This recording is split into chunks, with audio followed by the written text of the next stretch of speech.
जीवन में अपनी अस्तित्व की अगर तलाश करनी है तो शिवत्व को समझना पड़ेगा। शिवत्व ही जीवन का अस्तित्व है जो हमें अपनी जीवन की सच्ची घटना और सारे भस्मास में जाने की एक परंपरा को दिखाते हुए और जीवन को हमेशा सुसज्जित शैली के साथ हमेशा विचारवान होते हुए चलने के लिए प्रेरणा देते रहते हैं। यही शिवत्व है। और उसके बाद जब आप माँ भगवती के चरणों में जाकर अपने आप को समाहित करते हैं और अपने आप को जब समर्पित करते हैं और वहाँ से जब आशीर्वाद और वहाँ से जब स्नेह की एक भावना और सबों के साथ होते हुए जब आप पार्क में पहुँचते हैं जहाँ पर आपकी सूर्यदेव के साथ अंतर्मन में समागम होती है, तो जीवन की एक अलग सी खूबसूरती आपके मन स्थिति को मजबूती देती है। लेकिन समझने की जय श्री राम। और वह समझ जब तक आप फिट नहीं रहेंगे, जब तक आप स्वस्थ नहीं रहेंगे, तब तक आप समझ नहीं सकते। मानसिक स्वस्थ, शारीरिक स्वस्थ, आर्थिक स्वस्थ सब अलग अलग रूप होता है।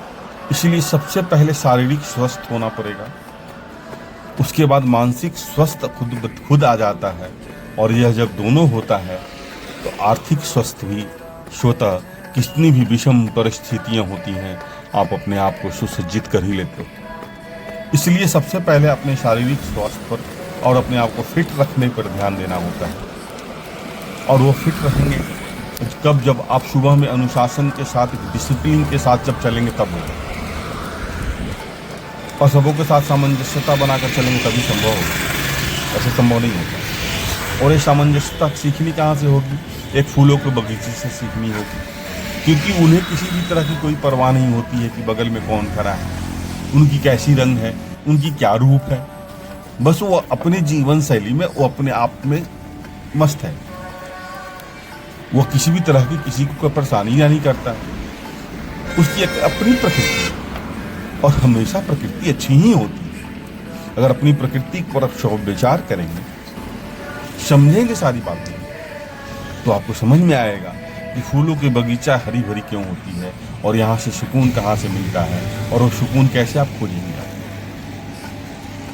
सुकून बाहर में तो बिकता नहीं है, सुकून बिकता है अपने अंतर में बैठी हुई कुंठित विचारों के साथ। जब आप लड़ाई लड़के बाहर निकलते हैं तो सुकून की एक पहली दरवाजा खुल जाती है।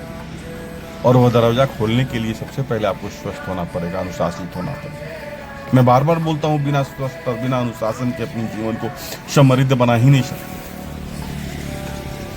और फूलों की रंग बिरंग वादियों में जब सुबह से मिलते हैं, सुबह में जब जाते हैं आप, तो वहाँ की एक अलग सी जो उसकी आवोभावा होती है, जो कि आपको हमेशा कहीं ना कहीं जीवन को निखारने के लिए हमेशा आपको प्रेरित करती है।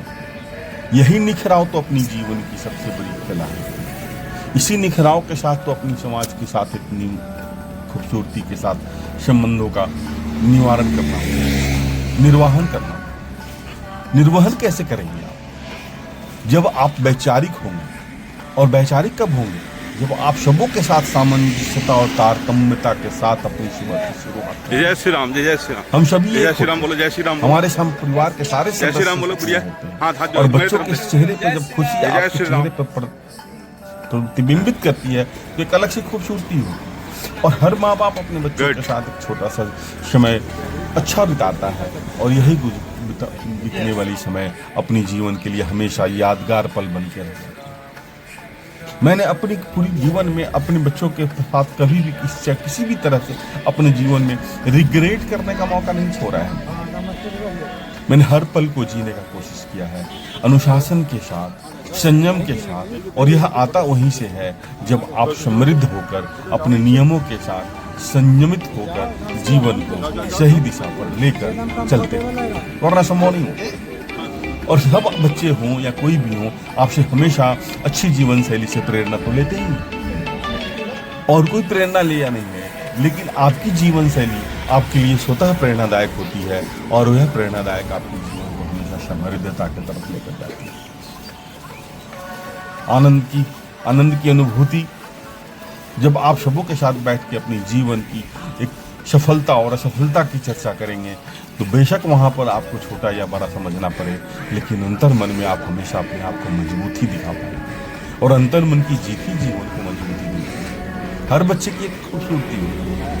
यह सारे बच्चे इसलिए एक्टिव होते हैं कि माँ बाप उनको सही से समय देते हैं अपने बच्चों को। बहुत बढ़िया। हम खुद स्वतः लेट उठते हैं और बच्चों से उम्मीद करते हैं कि हमें वो जल्दी जगें और अपने शरीर को स्वस्थ रखें, ऐसा करें वैसा करें, ऐसा नहीं होना चाहिए वैसा नहीं होना चाहिए। जब आप अपने बच्चों के साथ समय देंगे, बच्चे आपके साथ स्वतः आपके भावों के साथ नहीं, क्योंकि जीवन और संबंध केवल भावनाओं का खेल है और यह भावना केवल आपके और आपके ही अंदर में आती है, क्योंकि मनुष्य ही एक ऐसा जीव है यहाँ पर पृथ्वी पर जिसके अंदर में भावना होती है, जिसके अंदर में विचार करने की शक्ति होती है, जिसके अंदर में सोचने की शक्ति होती है, जिसके अंदर में स्नेह की शक्ति होती है। अगर यह सब नहीं है आप में, तो आपसे अच्छा हमसे अच्छा पशु होते हैं। और यह समझदारी, यह जीवन शैली आपके स्वस्थ शरीर के साथ ही संभव है।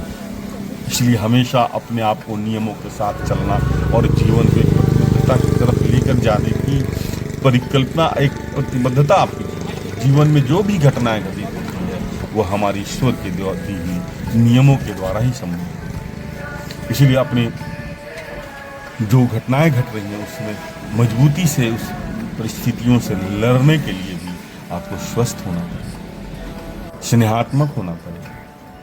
और स्नेहात्मक और स्वस्थ उसी समय होंगे जब सुबह जल्दी जगेंगे, सूर्य के साथ अपने आप को जोड़ने का प्रयास करेंगे, अपने संबंधों के साथ हमेशा तरलता के साथ निकलेंगे और माँ गंगे की ऐसे आलिंगन होते हुए अपनी सुबह की शुरुआत करेंगे।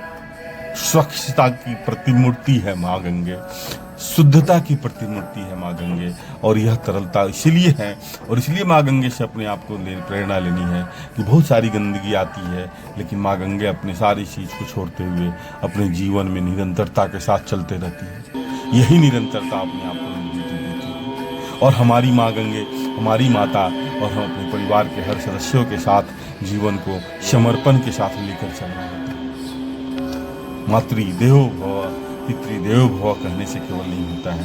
माँ में ही सब कुछ है, माँ ही ब्रह्मांड है, और यही जीवन की ब्रह्मांड के साथ अपनी सुबह की शुरुआत का एक दूसरा सेशन शुरू होता है।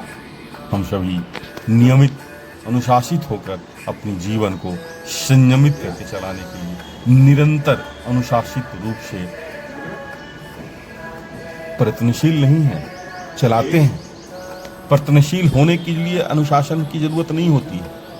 सबसे पहले आपको अनुशासित जैसे ही होंगे, प्रयत्नशील शब्द आपसे हमेशा दूर हो जाता है, क्योंकि वो डिसिप्लिन, वो नित्य नियमों का स्वतः हिस्सा होता है और यहीं से जीवन की शुरुआत होती है और यही जीवन की सकारात्मकता है। हर एक्सरसाइज के पीछे कुछ नियम होते हैं। फ्रोजन सोल्जर के लिए है, माइग्रेन के लिए है, लेकिन प्रत्येक दिन करना होता है, नित्य करना होगा। हम 2 दिन करके रोक देते हैं, 3 दिन करके रोकते हैं, ऐसे संभव नहीं है। लेकिन 365 365 डेज अपने नित्य नियमों में आप समझौता नहीं करते हैं। उसी तरह आपको योग में भी समझौता नहीं करनी होगी, और जैसे ही समझौता नहीं करेंगे, जीवन अपने आप सुदृढ़ होके एक सही गति से आगे बढ़ने लगता है। विषम से विषम परिस्थितियों में भी आप अपनी को मजबूती से प्रस्तुत कर सकते हैं, जीवन की लड़ाई से लड़ सकते हैं और हर पल को कैद कर सकते हैं, क्योंकि कल किसी ने नहीं देखा है। और जीवन का सबसे बहुमूल्य समय अगर कुछ है तो वह कल का ही है। यह जो आज बीत गया वो कभी भी कल आता नहीं है। और हम सभी अपनी जीवन इन्हीं अनुशासन के साथ, अपनों के साथ हर पल सोचते हुए, समझते हुए और संबंधों का सही से निर्वहन करते हुए चलते रहते हैं। जीवन की सबसे खूबसूरत पल, जीवन की सबसे खूबसूरत समय को हर वक्त याद करेंगे, हमारे आनी, हमारी अनुपस्थिति हो या उपस्थिति हो। लेकिन एक लकीर इतनी बड़ी खींचते हैं हम सभी, हम कि उस लकीर को छोटे करने के लिए मैं किसी को छोटा नहीं कर सकता हूँ, लेकिन अपनी लकीर तो जरूर बड़ी कर सकता हूँ। इसलिए हमेशा खुश रहें और हमेशा मस्त